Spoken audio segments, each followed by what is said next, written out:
Gusto de saludarles. Este es su programa Reflexiones con un servidor, Andrés Mares, transmitiendo a través de nuestra señal de RTQ conectados contigo en el 100.3 de FM y en el 1200 de AM desde la hermosa Santiago de Querétaro, México. Recordándoles que también nos pueden seguir a través de nuestro canal de YouTube. El canal es Andrés Mares y la lista de reproducción Reflexiones. Hoy vamos a reflexionar sobre lo que hemos denominado el nivel superior. ¿Y el nivel superior de qué? Podrían preguntarse. Bueno, pues el nivel superior de experiencia, el nivel superior de pensamiento, el nivel superior de sentimiento inclusive. Ya Albert Einstein decía que no podemos pretender solucionar un problema si nos mantenemos en el mismo nivel de pensamiento en el que nos encontrábamos cuando lo creamos. Y también, pues sabemos que gracias a los planteamientos, a los descubrimientos y planteamientos de la física cuántica, que nosotros podemos hacernos cargo de niveles superiores de experiencia, tanto a nivel emocional como a nivel intelectual, si nosotros asumimos la responsabilidad de hacernos cargo de justamente nuestra manera de pensar y si nos volvemos más responsables sobre aquello que decidimos prestarle atención. Aquello a lo que le prestamos atención tiende a suceder o tiende a incrementarse, tiende a crecer, y por eso es fundamental que seamos muy cuidadosos de en qué estamos pensando habitualmente, sobre qué está centrándose nuestro enfoque de vida, y sobre esa base nosotros poder plantearnos la construcción de una experiencia de vida que sea mucho más profunda, mucho más gratificante, mucho más estable, en paz y, ¿por qué no, dichosa? Ahora bien, para eso hay que lograr ciertos niveles de conciencia porque nuestra atención pues no es la misma en diversas etapas de nuestras vidas y no es la misma a la que podemos aspirar. Ya hace tiempo tuvimos una serie de programas que dedicamos a la obra del doctor David Hawkins, que justamente se centra en el tema de los niveles de conciencia. Y ya en aquel entonces, pues considerábamos cómo nosotros no solo podíamos, sino que teníamos esa responsabilidad de incrementar nuestros niveles de conciencia a base de incrementar nuestro compromiso con los valores profundos de la vida misma. Y aquí está la clave entre una vida que se puede plantear en términos de niveles inferiores y una vida que se puede pretender en niveles superiores, nuestra disposición para el compromiso. Si no estamos comprometidos con el crecimiento personal, si no estamos comprometidos con una profundización de nuestra vida interior, pues no va a haber forma de que podamos aspirar a auténticos niveles superiores de experiencia en nuestras vidas. Y no me refiero a la calidad en el consumo, como muchos suelen confundir los niveles de experiencia elevados en nuestras vidas. Las personas creen que un nivel de vida elevado pues es aquel que se caracteriza por la capacidad de experiencias caras, de experiencias lujosas, de experiencias en las que se consumen bienes y servicios de marca, y claramente se van por ahí destinando pues lo mejor o lo peor de su energía y de su atención, porque hay quienes lo pretenden a través del trabajo inteligente, del trabajo eficiente, y hay quienes lo pretenden a través de la trampa, a través de la corrupción, pero como sea, los dos se pudieran estar equivocando respecto a lo que conceptualizan como un elevado nivel de vida. Un elevado nivel de vida no se caracteriza necesariamente por un poder adquisitivo considerable, por un poder elevado de adquisición de bienes y servicios, aunque claramente puede incluirlo, no estamos planteando lo contrario, pero sí estamos queriendo dejar bien claro que la experiencia profunda de vida es de corte espiritual, no es de corte material. De ser así, en la medida en que consumiéramos cada vez más, nos sentiríamos cada vez mejor, y eso se cumple hasta cierto grado. Más allá de ese grado, ya empieza a suceder exactamente lo contrario. ¿Y qué es exactamente lo contrario? Bueno, pues que justamente nuestro nivel de placer se reduce e inclusive empieza a presentarse un cada vez mayor nivel de malestar. Entonces, qué interesante porque sucede que nuestra experiencia auténtica de bienestar es el resultado de ir logrando un nivel superior de vida en los términos que estamos planteando en este programa. Por el contrario, una mayor búsqueda de bienestar per se va generando con el tiempo y va acumulando con el tiempo una cada vez mayor experiencia de malestar. Y es aquí donde justamente pues, el doctor Hawkins nos advertía del peligro que refleja o que se encuentra detrás del error de confundir los efectos con las causas.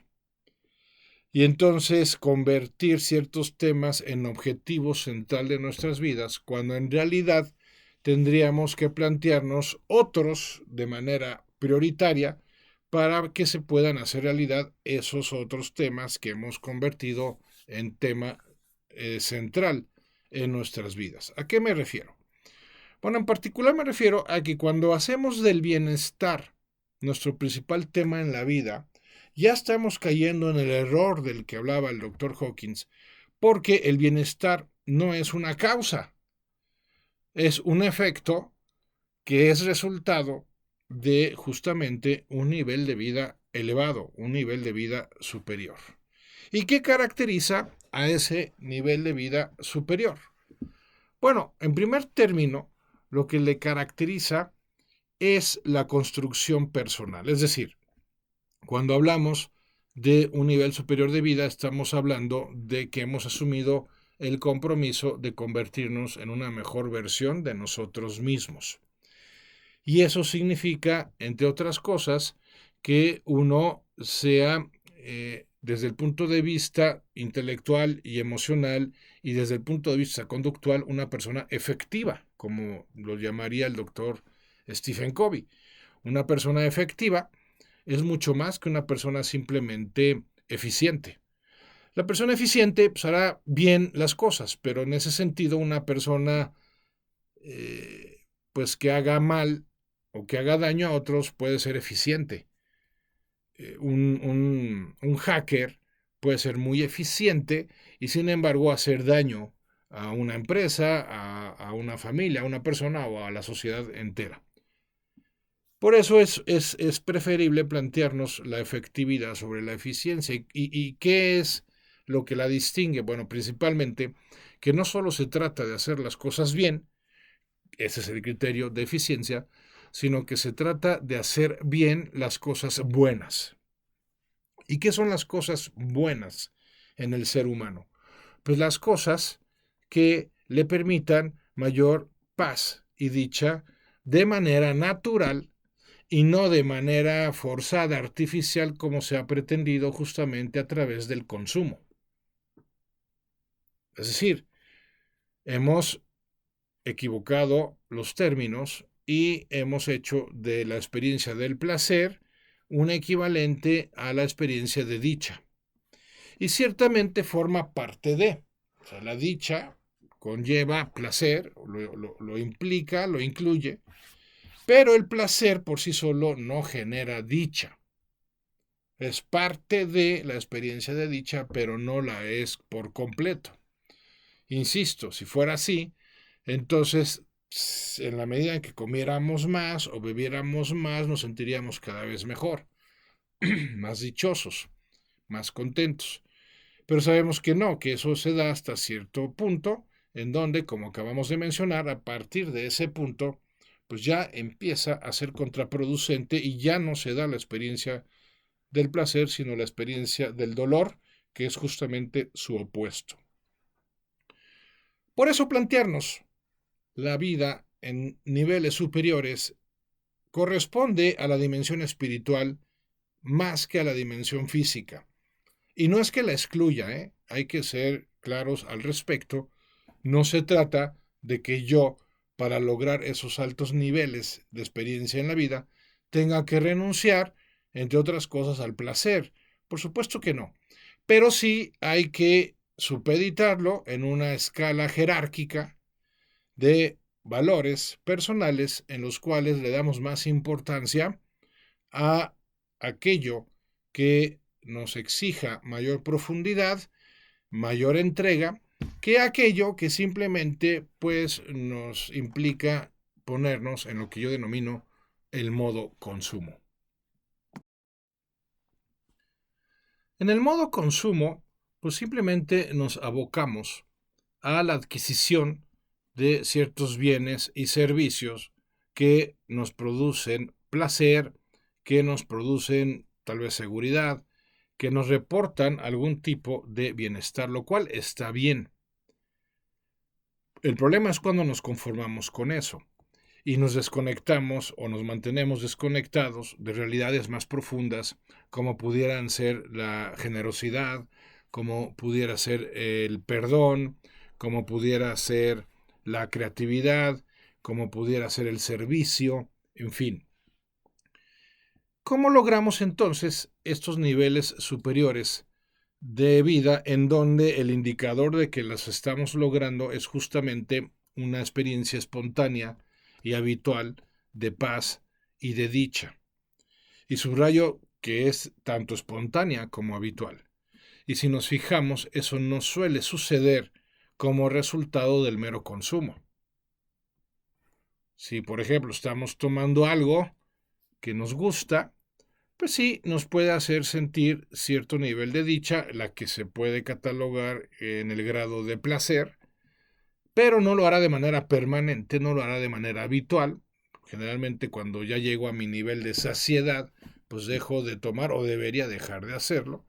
Y entonces ya tendría una experiencia de satisfacción más que de mero bienestar o placer.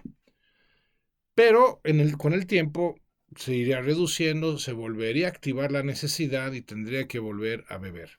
Entonces no se da ni la espontaneidad, porque tengo que hacer algo específico para experimentar ese placer, ni tampoco se da de manera habitual, porque no puedo estar, en el ejemplo que estoy utilizando, no puedo estar bebiendo todo el día.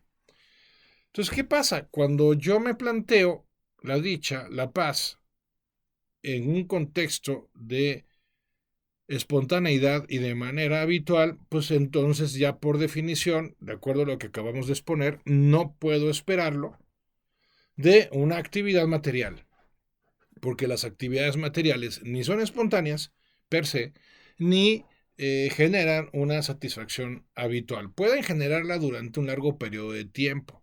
Me pongo a pensar en un trabajo que me encanta hacer y que me requiere varias horas, pues sí, me puede ir generando ese nivel de dicha, porque me encanta hacerlo, y durante varias horas, perfecto, pero no puedo estar todo el día trabajando en eso por más que me encante, porque no es posible, hay que descansar, hay que hacer otras actividades que giran en torno al crecimiento personal, y entonces llegará el momento en que tengo que prescindir de seguirme dedicando a eso por más que me encante, porque hay otras cosas que también requieren de mi atención. Entonces no puede ser ni habitual, ni suele ser espontáneo. Pero en la dimensión espiritual sí se puede aspirar a una experiencia de dicha que sea tanto espontánea como habitual y también una experiencia de paz que cumpla con ambas características. ¿Por qué desde lo espiritual y cómo desde lo espiritual. Bueno, el por qué tiene que ver justamente con la realidad de que lo material no puede aportarnos esa búsqueda, ese deseo o hasta, si me lo permiten, esa ansia de dicha habitual, de dicha natural y también de paz habitual y natural. Entonces, descartamos lo material porque no tiene forma de concedérnoslo, no nos vamos a detener a considerar por qué no. Básicamente vamos a decir, bueno, es que corresponden a dimensiones distintas. La dimensión física, a lo más que puede aspirar, es justamente al placer, pero no puede aspirar a la dicha como tal. ¿Por qué? Porque eso tiene que implicar a la dimensión tanto psicológica como la espiritual. Por eso el placer me puede hacer sentir gozo durante cierto tiempo, pero no me puede hacer sentir dicha de manera habitual. Entonces, primer planteamiento, lo material no me puede otorgar ese nivel superior de vida. Ahora vámonos a lo psicológico. ¿Lo psicológico sí me lo podrá otorgar? Bueno, sí, en cierto grado. Si yo trabajo en un esquema de disciplinar mi mente y me propongo irme por la línea válida del pensamiento positivo y entonces cambiar mi mentalidad a base de un demandante, exigente proceso de estar desplazando mis pensamientos negativos con pensamientos positivos, pues por supuesto que se puede lograr grandes cosas. Se puede lograr, por ejemplo, activar la ley de la atracción en favor de todo lo que deseamos.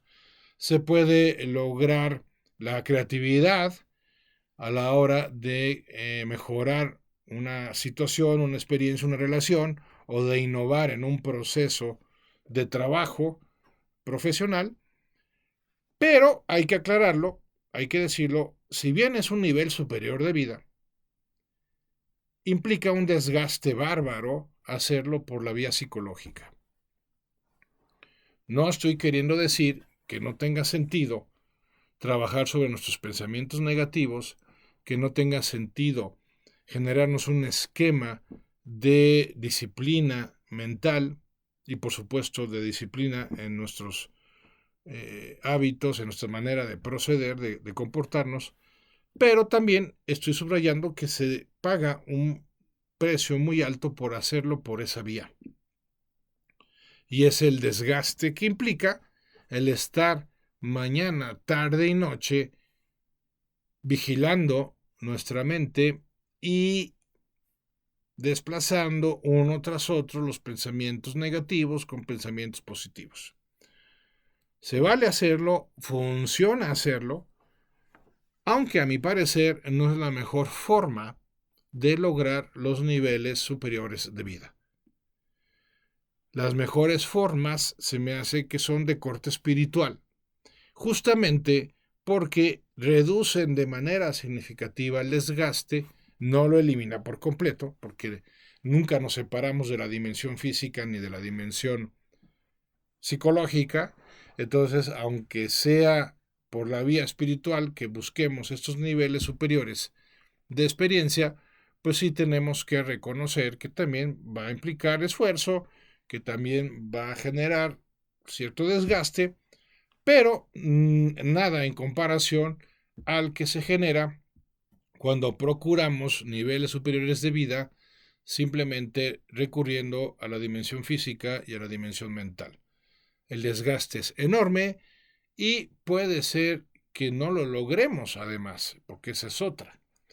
O sea, no solo puede implicar mucho tiempo y mucho esfuerzo estar controlando mi mente, sino que puede ser que no lo llegue a lograr, pues por un tema de algún tipo de vulnerabilidad, precisamente psicológica o física. En cambio, desde la dimensión espiritual sí que podemos plantearnos prácticamente lo que sea. Podemos plantearnos superar situaciones que ya son irremediables, podemos plantearnos reconciliarnos con relaciones del pasado o del presente, Podemos desde lo espiritual plantearnos corregir ciertas formas de proceder que reconocemos que no nos conviene seguir manteniendo. Desde lo espiritual también podemos plantearnos, pues, mejorar algún aspecto de nuestras vidas. Y todo ello, que también, reitero, nos podemos plantear desde lo psicológico, con un menor nivel de desgaste, insisto, y también más pronto que si nos fuéramos por la ruta psicológica o física para lograr algo. Entonces, ese es el porqué de la propuesta de plantearnos un nivel superior de vida a través de lo espiritual. El porqué es, uno, menor nivel de desgaste; dos, mayor prontitud en la obtención de resultados.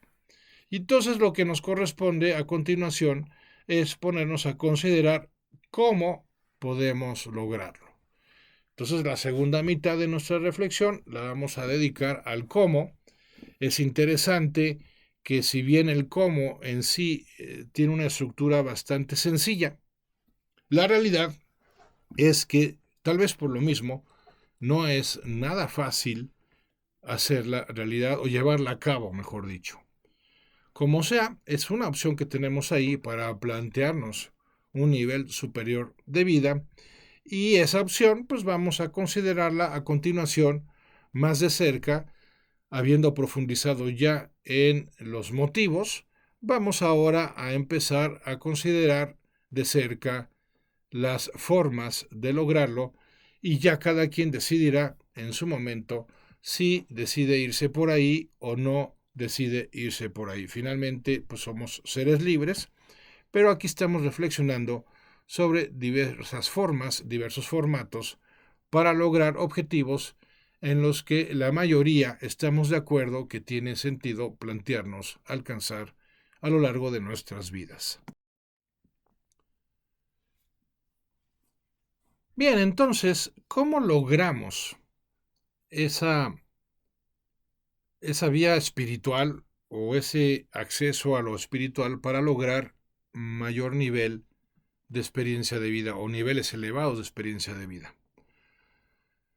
En primer lugar, hay que considerar seriamente el que nos sirvamos tanto de la meditación como de la oración para poder acceder desde lo espiritual al poder divino que nos permita, junto con el esfuerzo humano, lograr esos altos niveles de experiencia en nuestras vidas. Y vamos a retomar algo antes de continuar con el cómo. Cuando hablamos de niveles superiores elevados de experiencia, nos estamos refiriendo justamente a la dicha y la paz habituales. No nos estamos refiriendo a actividades en particular o a logros específicos de cierta índole, porque estamos más bien describiendo un estado interno de vida. No estamos describiendo propiamente un proyecto de vida. Es decir, ya cada quien verá si lo que le hace más sentido, pues eso es una conquista económica, una conquista intelectual, académica, una conquista o varias conquistas artísticas, deportivas, no sé, culturales. Cada quien ya ha decidido o está decidiendo o está por decidir cuál va a ser el eje central de su ocupación en la vida, y está bien. Y por eso nosotros nos estamos refiriendo en particular al estado en el que vives. Y si estás logrando conquistas profesionales, deportivas, sociales, etcétera, maravilloso. Pero si no estás logrando de manera simultánea el estado de dicha y de paz, pues de poco te servirán los otros logros y las otras conquistas. La realidad es que muchas personas terminan descubriendo esos logros y conquistas solo para darse cuenta de que terminan experimentando el mismo vacío, tal vez hasta mayor, que el que experimentaban antes de lograr esas conquistas. En eso vamos a profundizar Dios mediante, en el siguiente programa, en la siguiente reflexión, cuando hablemos de la importancia de una vida con un propósito bien definido, bástenos ahora plantear el hecho de que podemos lograr antes de dichas conquistas la experiencia o los estados de dicha y de paz de manera espontánea y de manera habitual. Ahora sí, retomemos el cómo. Y dijimos, bueno, la meditación y la oración. Consideremos primero la meditación. De la meditación se ha hablado mucho, ya gracias a las diversas propuestas y a los diversos planteamientos y explicaciones que se han hecho sobre la meditación, ya se trata de una actividad pues más conocida, con la que más personas están familiarizadas o al menos tienen una noción de qué se trata. Y a pesar de ello, lo increíble es que muy pocas personas, a mi parecer, realmente meditan. Sí, creo que hay muchas que lo han intentado alguna vez o más de una vez, lo cual está bien, aunque me parece que no todas han logrado perseverar en el ejercicio de meditación. Y tal vez se deba a que en el fondo hay tantas variantes de meditación que tal vez no hemos logrado concretar o encontrar alguna que nos funcione, por decirlo así, o que se adapte, se acople a nuestra manera particular de ser. El hecho es que la realidad a mí me sigue pareciendo, no es algo que les pueda comprobar estadísticamente, pero sí me parece que muy poca gente es la que está meditando. Y tal vez sea porque nos hemos hecho ideas demasiado complejas de lo que es la meditación y tal vez con la propuesta que hagamos a continuación, pues nos animemos a retomarla si es que alguna vez la hicimos o a comenzar a implementarla como una práctica cotidiana en nuestras vidas. ¿Cómo concibo la meditación? Bueno, pues como un estado interno, una disposición interior de lograr de manera progresiva un nivel, un grado de silencio también interior. ¿Qué es el silencio interior? Bueno, hay quienes lo plantean como poner la mente en blanco o dejar de tener algún tipo de pensamiento. A ver, el silencio interior es el estado de conexión con la divinidad. Punto. Es como yo lo planteo. Cuando tú logras el silencio interior, es porque ya estás conectado con Dios. Y en esa conexión empieza a darse, o gracias a esa conexión se dan, de hecho, la experiencia de dicha y de paz. Y quisiera ser enfático en este punto porque lo considero fundamental. Solo la conexión con Dios te genera de manera espontánea y habitual el estado de dicha y de paz, espontánea y habitual. Cualquier otra forma de pretenderla, pues sí, no digo que no se logre ni la dicha ni la paz de otras formas, claro que sí, pero así también lo voy a subrayar, no de manera ni espontánea ni habitual. Se va a tener que estar requiriendo de algo o de alguien habitualmente para tener esa experiencia de dicha o de paz.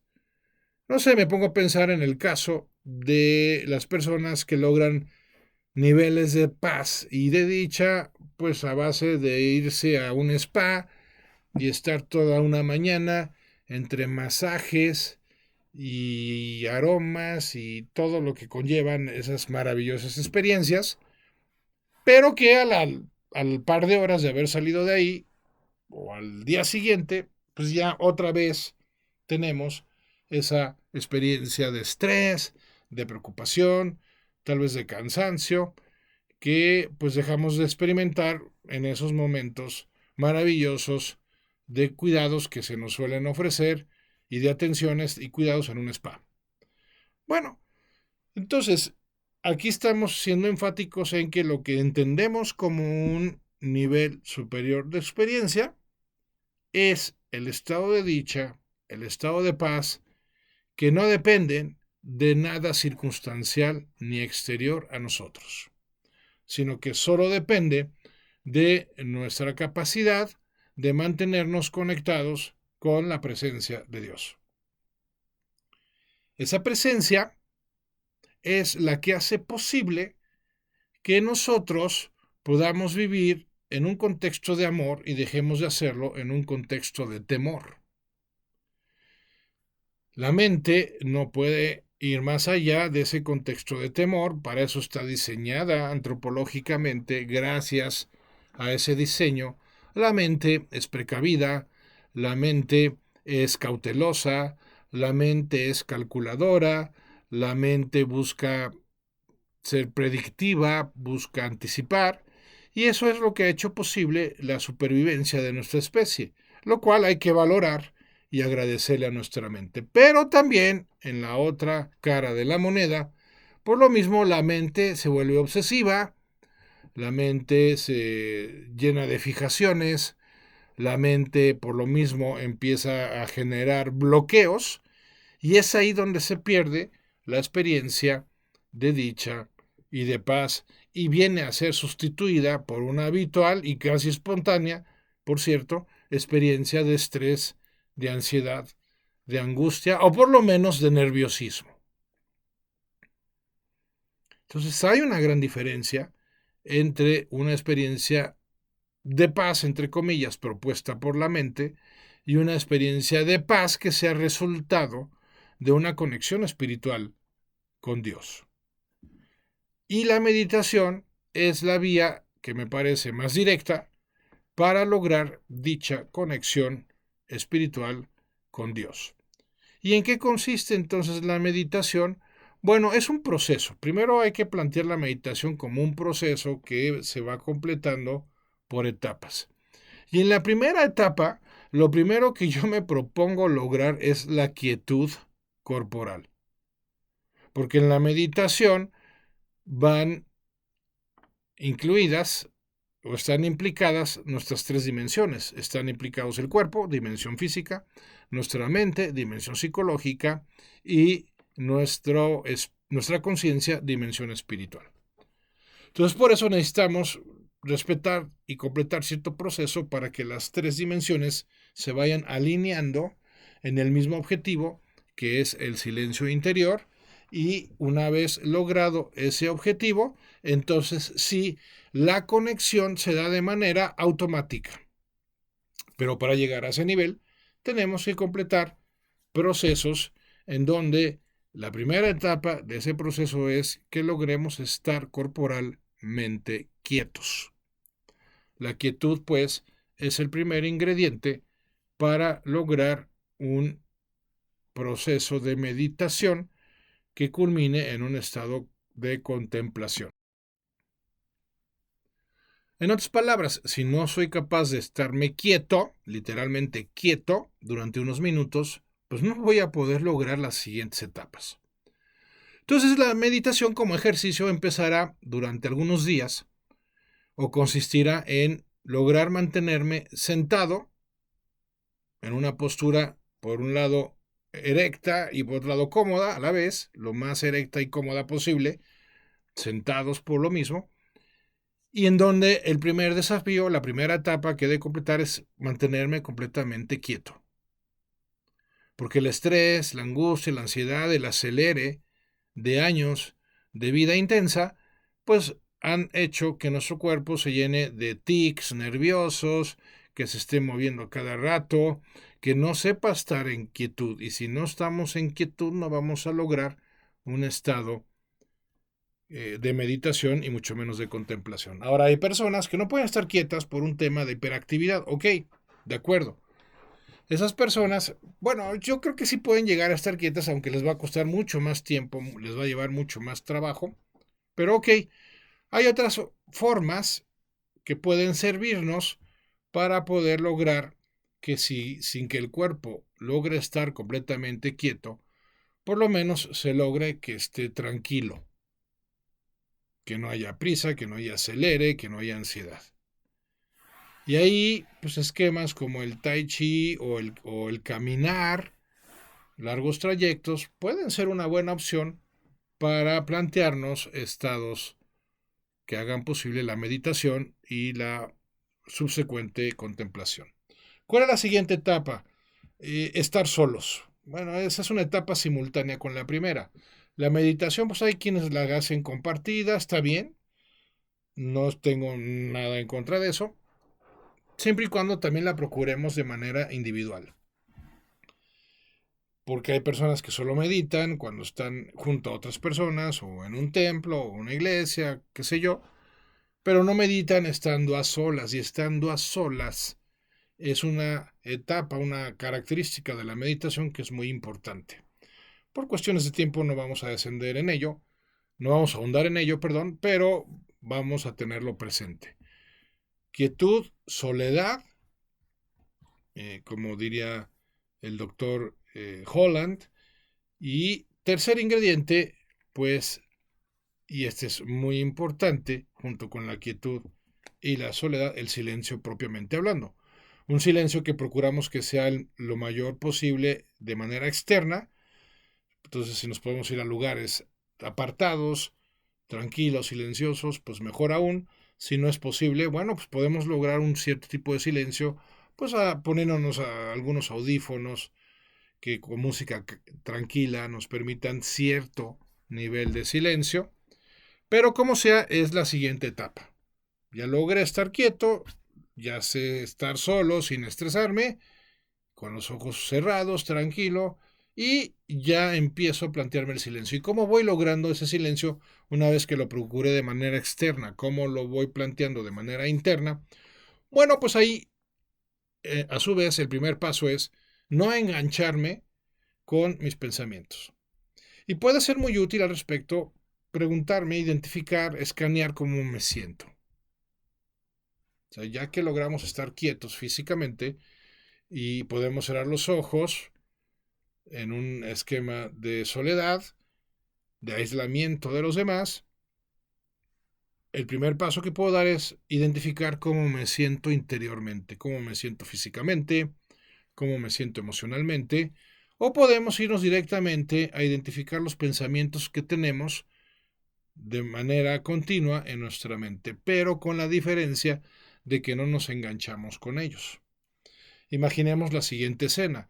Imaginemos que nos encontramos en un acuario frente a una gran pecera, una pecera enorme y llena de peces multicolores, de distintos tamaños, de distintas figuras y colores, en fin, un acuario, pues lo que esperaríamos ver en una pecera de un acuario.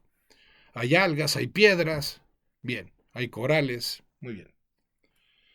Vamos a imaginar que la actitud que empezamos a asumir en la meditación es la de observar los pensamientos como observaríamos a los peces en el agua, pero sin engancharnos, simplemente observándolos. En vez de decir, ay, este tiburón, ¿de qué clase será? ¿Y cuántos años tendrá? ¿Y cómo habrá llegado aquí al acuario? ¿No? Que sería un ejemplo de habernos enganchado, en este caso, con un tiburón o con una mantarraya, simplemente las observamos, sin ponernos a pensar de dónde vienen, de qué especie son, simplemente las admiramos, vamos a decirlo así, admiramos su belleza o su fealdad, porque también hay unos peces horribles, pero no nos enganchamos más allá de la observación. Pues lo mismo podemos hacer con nuestros pensamientos. ¿Y cuál es la idea? Que cuando logramos no engancharnos con el pensamiento, sea un recuerdo o sea una imagen, o con el diálogo interno, si somos de corte más auditivo, cuando no nos enganchamos, vamos a empezar a descubrir que hay un espacio que media entre uno y otro pensamiento. Y en ese espacio justo que media entre uno y otro pensamiento, se encuentra Dios, se encuentra la divinidad, se encuentra el silencio interior. Y como decía, me parece que fue André Frossard, lo más parecido a Dios en esta vida es el silencio. O Edgar Tolle, uno de los dos lo decía, pues el silencio es lo más parecido a Dios en esta vida. Bueno, ese silencio que no es solo ausencia de ruido, sino una sensación de vacío, pero que da paz, de vacío que te permite experimentar sostén, solo se puede lograr cuando le prestamos atención a ese espacio que media entre un pensamiento y el otro.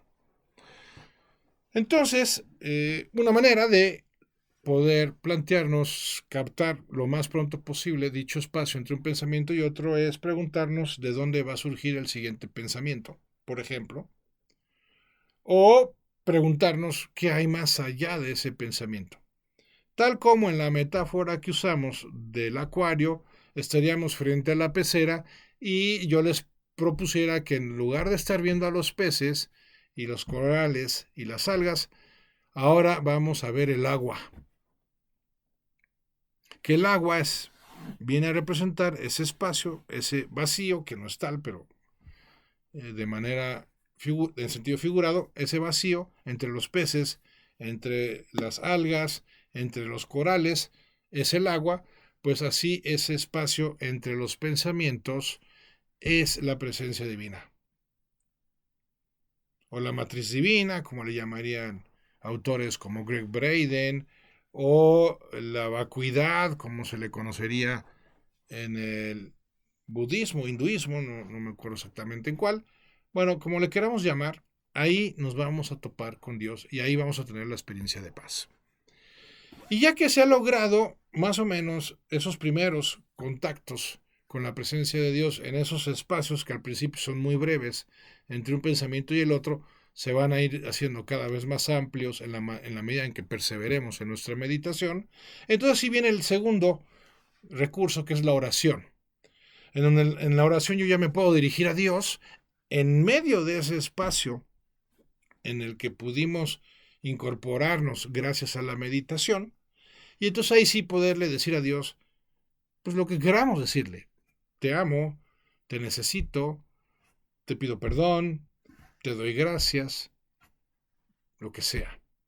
Y entonces iremos notando que en esa combinación de encontrarnos con Dios gracias a la meditación y dirigirnos a Dios gracias a la oración, conforme más lo vayamos practicando, mayor va siendo el alcance de este nivel espiritual en nuestras vidas, de esta conexión espiritual, y notaremos que cada vez nos sentiremos más sostenidos, que cada vez nos sentiremos más asistidos, nos sentiremos más apoyados por esa presencia divina. Y entonces sí, y solo entonces, podremos tener la experiencia de la dicha y de la paz que se den de manera espontánea y de manera habitual, independientemente al margen de lo que suceda a nuestro alrededor. Ese es el nivel superior de vida, el que no depende, para esa experiencia de dicha y de paz, de circunstancias, resultados, relaciones, actitudes fuera de nosotros, sino que básicamente depende de nuestro compromiso para mantenernos conectados con la presencia de Dios a lo largo de la jornada. Pues hasta aquí nuestra reflexión de esta ocasión. Muchas gracias como siempre por acompañarnos. Recuerden que me pueden contactar en mi correo info@andresmares.com para que me envíen sus sugerencias de futuros temas de reflexión, para que me manden sus preguntas o para solicitar información sobre los servicios que prestamos en Logo Quantum Coaching. Pues sí, yo soy Andrés Mares, este es tu tiempo, tu espacio para el cambio. Gracias y hasta la próxima.